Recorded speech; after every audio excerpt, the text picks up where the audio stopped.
What is going on, friends? Hey, thanks for tuning in to another edition of Keeping KastKing Lit with me. That's right, Joel P. Today's show is going to be getting down to the bottom line. That's right. So before we get started, I'd like you to click that like button, click that subscribe button. Hey, and click the little bell notification like always, just so you get notified whenever I do a show on the KastKing channel or whenever any of my teammates do a show on the KastKing channel. You know, we're all about teaching you guys stuff, and that's why we're here. And especially you new anglers, we know that it could be frustrating to kind of navigate your way around fishing, period. We're here to help you out with that. So today's show is going to be a good show. It's a topic that, you know, is big. And the reason why I say big is because it's the number one thing between us and the fish. And today we're going to get down to the bottom line. That's right, the bottom line. Okay, so before we go and talk about fishing line, I'm going to give you guys a little bit of history. I mean, it could be useless history, but it's still history. And not only that, kids, if you're watching, the next time you space out in class and you're daydreaming because you're wishing you were fishing and the teacher asks you a question, like any question, and she catches you off guard, you can just blurt this out. So I'm going to give it to you right now. This is it. It's a history lesson. Yes, fishing line has been around for centuries. And not only that, the earliest known recorded example of fishing line would have to be 2000 BC in Egypt.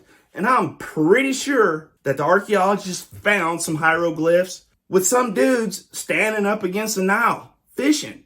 And in that hieroglyph, they actually had fishing line depicted in that hieroglyph. And that was 2000 BC. Early 4th century China, you know what they did for fishing line? They were smooth. That's right, they used silk as fishing line. 15th century Europe. Now, not only did they have their form of fishing line, but they might have came up with the first braided fishing line. They used horsehair and braided it and made fishing line. They did. But unfortunately, that stuff, it's a natural material, so it degrades really quick. Really quick. Now, they had a special way they had to deal with their fishing line. One of the things they had to do was wash it, keep it clean, and then spool it up nice so it dries out so they could use it again. Now, here's another piece of history. Fluorocarbon is not new. It is not new. Fluorocarbon first came into production in 1970 in Japan. By 1971, they were selling it. Now, that's only 2 years older than me. So in other words, fluorocarbon's been around longer than some of you guys been fishing. Like you weren't even a gleam in your daddy's eye. Ha ha! There you go. There's some history for you. So now let's move on. Monofilament fishing line is made from a single strand of material, and that material is generally nylon. Monofilament fishing line also absorbs water. Like it'll absorb up to, some lines will absorb up to 8% of its weight in water. Now, that's a good thing though, when it comes to monofilament fishing line, because monofilament fishing line, when it gets wet, it actually casts better, it handles better, and it stretches more when it gets wet. So, but that, in return for that, you lose some of the abrasion resistance, and you also lose some of that tensile strength. Now, monofilament fishing line is also almost neutrally buoyant. But, I mean, it does sink, but it just sinks really slow. So some topwater applications, monofilament line is what you want to use. And not only that, for like some of your shallower diving crankbaits, definitely you'd want to use a monofilament line. And one of the reasons is because of the stretch on the monofilament line. So when that crankbait hits cover, it tends to just kick it off a lot better than, let's say, if you're using some other form of fishing line. So that's what monofilament's good for. And the other thing with monofilament is it's actually probably by far one of the most forgiving fishing lines when it comes to fishing. And one of the reasons why I say that is because with a lot of the other lines, the line doesn't really have a lot of stretch in it. And that stretch is something you really kind of want, because what that does is it doesn't really rip the insertion point for the hook. You know, if a fish was to bite it and that hook sets, you get that hook in, it won't really rip the skin, so that fish won't be able to really spit that hook a lot easier than it would, say, you know, if I was using like a fluorocarbon line or a braided line and set the hook and I had that fish surge on me or something. It's not going to just start ripping that skin. So that's one of the things that's really good about monofilament fishing line. So I still use monofilament fishing line. I probably have 3 or 4 different spools of it, but definitely that's where I would send you guys if you're, as a new angler, you know, just starting out. The knot tying on monofilament line is a lot better than certain other applications. The only downside to monofilament line is the fact that, you know, the stronger the line, so like a 30-pound line of mono is going to be less, or it's a thicker diameter than a 30-pound braid, you know, or a 30-pound fluorocarbon for that matter. So it's a lot different. And the other thing is you kind of lose sensitivity with monofilament line, the higher the poundage is on that line. That's monofilament line. Okay, so the next line we're going to talk about is a copolymer fishing line. Now, what a copolymer fishing line is, or how it's made rather, not what it is, but how it's made is it's made up of 2 different nylon strands.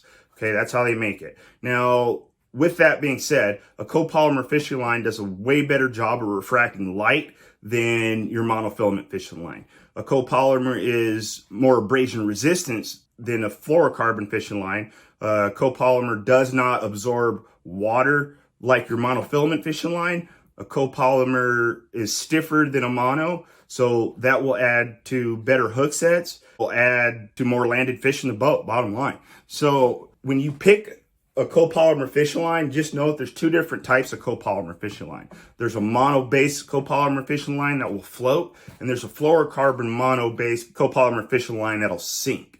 Okay, copolymer fishing lines, the other thing that you need to know about them is copolymer fishing lines are 2 to 3 times thinner than monofilament fishing lines. Copolymer is stronger at thinner diameters than monofilament fishing lines. And did I mention knot strength is way better on a copolymer fishing line? The other thing that makes copolymer better than monofilament fishing line is it has less memory than a monofilament fishing line. So that being said, don't forget, you have to upgrade to copolymer fishing line. So when it comes to sensitivity, this is the line of choice. That's right, fluorocarbon fishing line. So fluorocarbon fishing line has some good attributes to it, but it also has a lot of bad attributes to it. But any technique where you need to be able to feel your bait is definitely the line fluorocarbon is definitely the line you want to use. You know, jigs, worms, Carolina rigs, anything like that, creature baits, it doesn't matter. This is the line you want to use because it is so sensitive. You can feel the bite, but the sensitivity is what makes this line stiffer by nature. Yes, stiffer. Believe it or not, fishing line is definitely stiffer depending on what you use, what kind of line you use. So another advantage of fluorocarbon line is that it is ideal for jerk baits and deep diving crankbaits. Now, because of that low stretch is going to equal a better hookup. That's kind of how the wife and I hooked up, was because of fluorocarbon line. Just joking. And here's a little pointer for you guys, for you new anglers. If you have a crankbait or a jerk bait that's designed to run, or it has a maximum running depth, let's say 10 feet, and you don't want it to run at 10 feet, maybe up your test size or your line size. So instead of using an 8-pound, probably go up to a 10 or 12-pound, and that's not going to allow your bait to run down to its maximum diving depth, but that might also be enough just to, 1, keep you out of cover or just above cover, or 2, it might be enough just to entice a fish to bite. So there you go. That's a little pointer for you on fluorocarbon line. If you can bomb a crankbait or a jerk bait, you know, and the farther out you can get it, the longer it's going to stay in that strike zone, and it's going to give you a better chance of catching a fish. So with monofilament line, that's not really a good option, and the reason why is there's so much sag in a monofilament line if you cast it out for so far of a distance. And then with the stretch of a mono, when you go to set the hook, you might not get good hook penetration, or you just might not even hook the fish, period. So the thing with fluorocarbon line though is, since it is stiffer by nature and it is a heavier fishing line, like it sinks, this is where fluorocarbon shines, because you can bomb a cast out there. You can get it down to depth, your crankbait or jerkbait down to the depth it's supposed to run. And when you set the hook, you have that, since fluorocarbon doesn't stretch as much as mono, you have that ability to still have a good hook set with some of those baits. The thing about fluorocarbon line is it's nearly invisible to fish underwater. So clear water lakes and finesse techniques, even where a fish is really going to scrutinize your bait or really be paying attention to it, that's when fluorocarbon really shines as well, because the fish are going to focus more on your bait and less on your fishing line. The downsides to fluorocarbon line are these. One, since it's stiffer, it's a little bit harder to spool up on a spinning reel. You can do it, but it's a little bit harder to spool up on a spinning reel. Now, bird nests. Bird nests are just a factor of bait casting. It happens, it happens to top pros. It happens to everybody. Now, as a new angler, I know the most frustrating thing about bait casting, if you're not used to it, is the bird nest. But you do a bait caster with, say, a whole spool of freaking fluorocarbon line, and you bird nest that, oh, that is going to be the worst thing. You're probably going to have to cut it out more than anything, especially if it's a bad one. But fluorocarbon line does have good uses. Fluorocarbon line is a stronger line. It doesn't stretch as much as, say, like I said, your mono. Remember, monofilament line can stretch up to 25%. So that's kind of a downside to fluorocarbon for some aspects. And the reason why is that, you can rip a hole bigger in a fish's lip with a fluorocarbon line as opposed to, say, like a monofilament line. But it just depends on the situation. So lines have their places. All these lines have their places and their uses and their advantages and disadvantages. The fluorocarbon is definitely a line that has probably a little bit more advantage than, say, a monofilament line. Okay, so let's talk braided fishing line. Now, let me give you a little bit on how braided fishing line is made. Braided fishing line is made from polyethylene fibers, microfibers to be exact. And then they bundle or strand these microfibers together.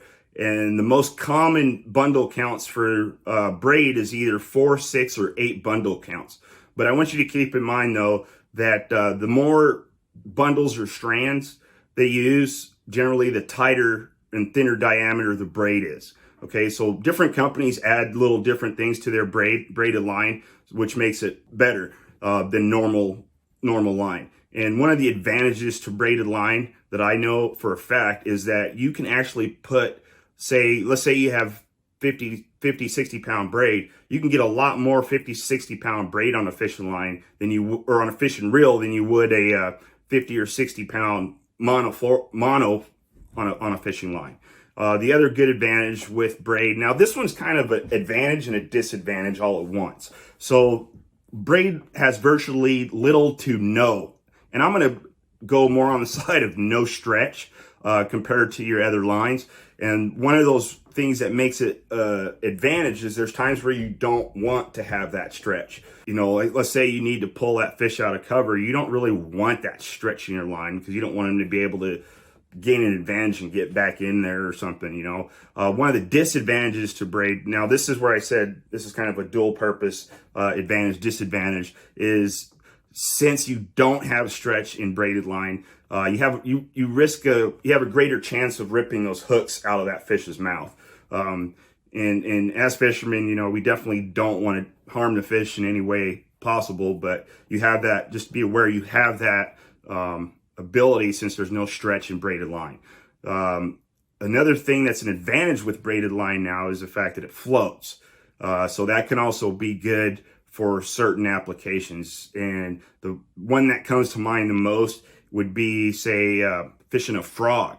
You want to keep that frog up on the water. You really don't want a sinking line because that'll make your frog act a little different than what it should be acting like. So another advantage to braid now, especially with a frog or any other technique you're using, is braid will actually come through vegetation a lot better. It just cuts through that vegetation a lot better than, say, like a mono or a fluorocarbon line would.